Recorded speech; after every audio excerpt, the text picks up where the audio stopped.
to speak to you out of my heart because the eye contact is better many times.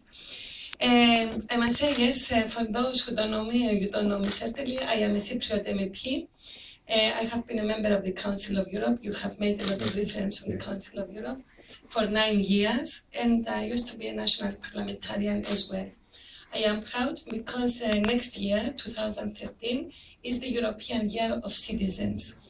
We have argued a lot whether the name should be European Year of Citizens or European Year of Citizenship, because 2013 is the 20th anniversary since the Treaty of Maastricht, where the EU citizenship as a term was established. When we speak about EU citizenship, is exactly what are the rights and the benefits we have as European citizens. And this, there are too many rights. The right to move and reside freely throughout the territory of the EU in all the 27 member countries. The right to complain if there are any problems or obstacles in enjoying our rights to the Ombudsman or to the Committee of Petitions in the European Parliament. The right to vote and be voted as candidates in European elections, in local elections, in regional elections. And, you know, in 2014 we have the European elections, and having in mind that not a lot of young people show up and the abstention rate is high in the European member countries, it is the proper time next year to increase awareness about the rights we have, the benefits we can enjoy as members of the EU 27, and of course to be active and contribute to participative democracy, which is very important. As a Cypriot, and of course Cyprus is Greece, is a Greek island, you know that from the ancient times, we spoke about the role of active citizens, citizens who participate in the public life and express their views and their opinion freely. So we need to be educated. When we speak about all these rights, we must inform the citizens that they have all these rights. They must try to enjoy them. And if there are any obstacles, to find the ways to go to the European Ombudsman, to go to the Committee of the Petitions, to come to the MEPs and complain that we face language problems, we face problems because of dividing lines, such as the one we have in my own country, where I cannot go freely from one part of the island to the other, because since the Turkish invasion of 1974, the island is divided. So all these are rights, and unfortunately there are obstacles which do not allow us to enjoy it. So here is the role of education, to educate people, especially the young people, so that they know that we have these rights. We can travel without showing a passport from Germany to France. When I used to go to the Council of Europe during the last 9 years, I was so surprised because the only thing that happened when we crossed the border line, if there is a border line from Germany to France, it was my mobile just saying welcome to Germany or welcome to France. But what is really unfortunate is that if I want to go and visit my birthplace, which is in the occupied part of Cyprus, I have to show a passport. So this is a big obstacle. If I want to communicate with you and I start speaking in Greek, you will say, it sounds Chinese to me. We have to find a common language. We have to find ways to communicate. We have to appreciate the culture of one another. We have to show solidarity when there is a problem. And we ask your solidarity as Cypriots, as Cypriot Europeans. And at the end of the day, what is our common denominator? A common European pride, a common European education, a common European understanding that we have common values, we have common principles, we believe in democracy, in freedom, in solidarity, in human rights, and we don't want these rights to be violated So this is part of our education system.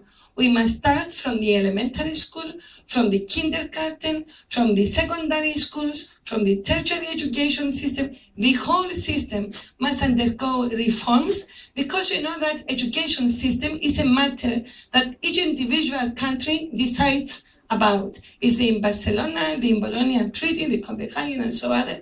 So each individual member decides the system of education.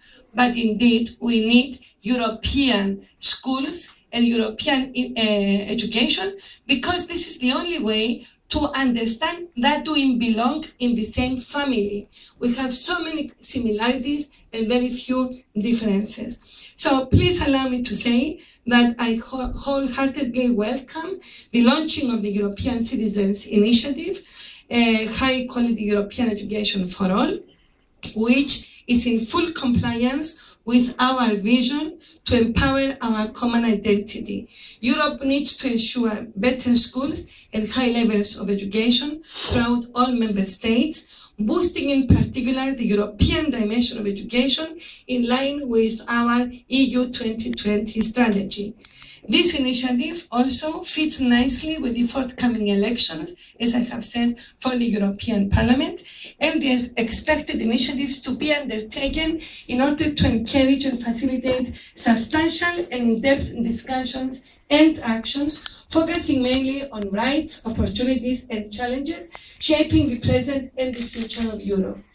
And let me use a phrase which is stated in my report on the European Year of Citizens. Education policy helps, among others, to promote multilingualism, the mobility of students, teachers, persons undergoing vocational training and their instructors, and to foster social and civic competences in accordance with the European framework of key competences for lifelong learning, which can equip them to participate fully in civic life and empower them to exercise their rights under union law comprehensively. This was quoted in my report.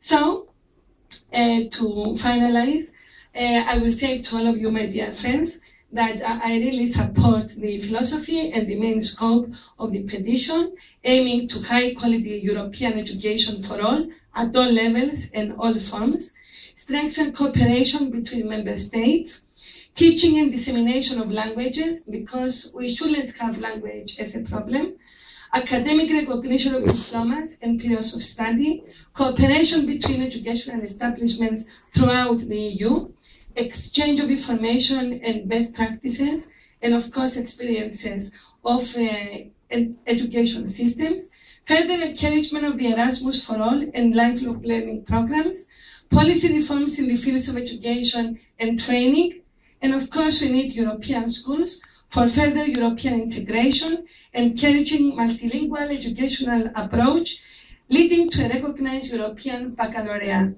a multi-stakeholder discussion and collaboration platform among all of us, parents, teachers, students, social partners, scholars, and decision makers to propose, debate, and formulate a European policy for equality and pluralistic Europe 2020 oriented educational model. And of course, we need a roadmap to implement the above educational model, which is a vision that the Commission must try to fulfill by taking appropriate action. Thank you very much for your attention. I think that the citizens today have a role to play. Let's activate them, because their active participation will make a difference. Thanks a lot.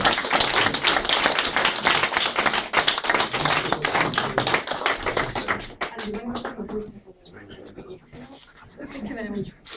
Yes, thank you very much. And you spoke about the role of the Commission. We're very happy to have with us a member of the Cabinet of the Commissioner for Education and Culture, Jonathan Hill. Thank you for joining us. Now you have a challenge. The gauntlet has been thrown down. It's always difficult following elected politicians because